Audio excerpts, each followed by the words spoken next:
John Garamendi of California. Congressman, thanks very much for coming in. Good to be here. If Stormy Daniels was physically threatened, as this allegation has now come forward, by someone close to the president in order to try to cover up this affair, well, that would be a very serious matter. Should there be, in your opinion, a criminal investigation? I just don't know. I mean, this whole thing is just spinning out of control. We've got the President of the United States in a situation where his entire White House is falling apart. And just yesterday, we learned that Russia is hacking into our essential utilities, nuclear power plants, on and on and on. This presidency is a very serious security threat through the United States. And if that security threat goes to these women, it's just one more thing that ought to say it's time to get this guy out of there. Well, should Congress investigate, do something, if there were, in fact, physical threats against this woman? The first place to go is the district attorney in Los Angeles, if that's where the threat took place. And then we'll see where it goes. It goes beyond that. If there is something beyond that, then yes, absolutely. That becomes one of the things that will be on the impeachment, if it in fact happened. Now, when you say get this guy out of there, I mean, those are strong words. Those are very strong words. Tell me what you're referring to. Well, I've had it with this president. We have a situation in which he has been 1 year not pushing back against Putin and Russia. During that entire year, Russia has not only continued to hack our election processes, but it's also hacking into gaining control of nuclear power plants, water systems, sanitation systems, aviation systems. That is an act of war. Nothing less than that. The Department of Homeland Security has now acknowledged, has now said that the Russians are trying to get into those systems. This isn't me talking. This is from the Secretary of the Homeland Security and the Department of Energy. We have within the Department of Defense a thing called Cyber Command. It is their job to defend and to push back. Have they been given orders by the president to do what they are capable of doing, to push back against Russia, to put Russia back on their heels? They are threatening the very lives of America, to say nothing of our economy. And this president has said not one word about it. You're on the Armed Services Committee. I am. Have there been orders to the U.S. Cyber Command to go forward and deal with this? We don't know. We need to ask that question. We need to bring them in and say, has the president told you to defend this nation, to push back against Putin and Russia?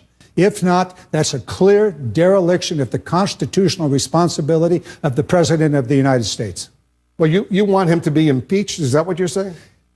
It would be an article of impeachment if he hasn't done what he can do to protect the very essential elements of this nation, our power grid, our water systems, our nuclear energy plants. If he's not willing to protect them, yes, that is an article of impeachment. Will it amount to that? It's one more thing on top of all this other stuff. And let me wrap up this Stormy Daniels issue. If there were, the lawyer says there were allegations made while Donald Trump was serving as president of the United States against Stormy Daniels' threats. What kind of threats? We don't know. He's not speculating. He's not suggesting what kind of threats. But this raises further questions of, what, if anything, should be done about that?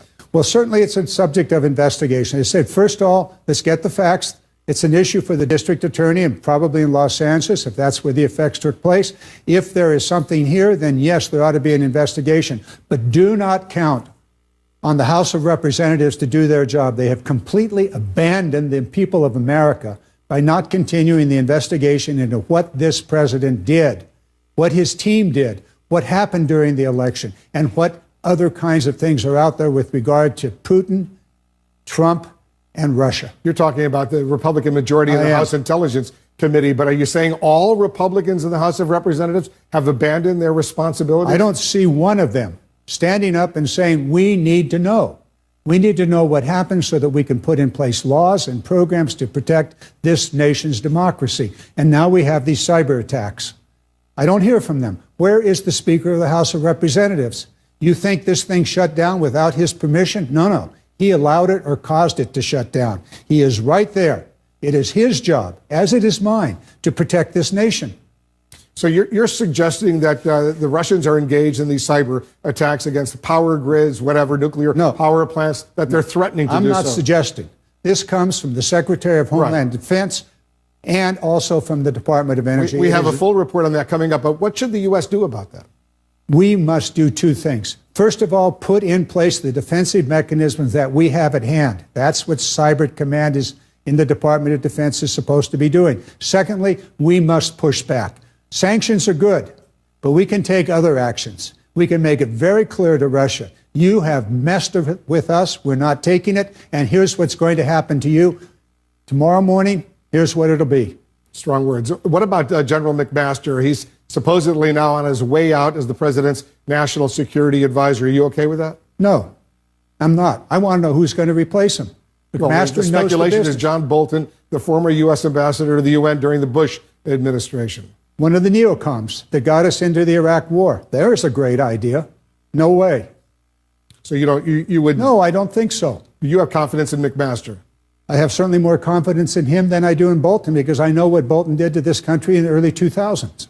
Well, he took us together with others. President Bush and Vice President Cheney, Defense Secretary Rumsfeld. He later became the U.S. ambassador. But he was part of those neocons in the early 2000 that were part of guiding us into the Iraq War. He supported the war in Iraq. He certainly did. And on that, he disagrees with the president. President Trump says that was a disaster. The U.S. wasted trillions of dollars. On that, you agree with Donald Trump.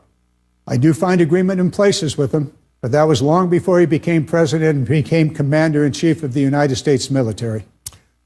One final question before I let you go. The whole notion of the turmoil that's going on in the White House right now, this is happening on the eve, potentially, of the president sitting down with Kim Jong-un of North Korea and all sorts of other tense issues right now, Russia specifically, what's happening in the Middle East and Syria, with Iran. This seems like a pretty chaotic situation when there are so many national security issues at stake. Precisely so.